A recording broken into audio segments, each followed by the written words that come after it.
We'll guide you through how to fix Apple ID or iCloud sign out not available due to restrictions. If you find this useful, then consider subscribing and liking the video.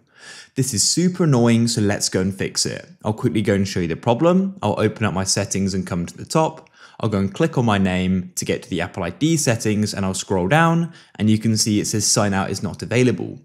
So swipe back like so, and what you need to do is scroll down to screen time and click there.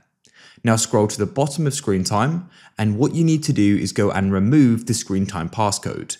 To do that, click on change screen time passcode and click on turn off screen time passcode and enter it in, and then it'll go and be removed. Swipe up from the bottom of your phone on the settings app and swipe on it again to fully close it. Open up the settings app again, go to the top and click on your name to get your Apple ID settings, and you can see this sign up button is available. If you found this guide useful, then please consider subscribing and liking the video for more.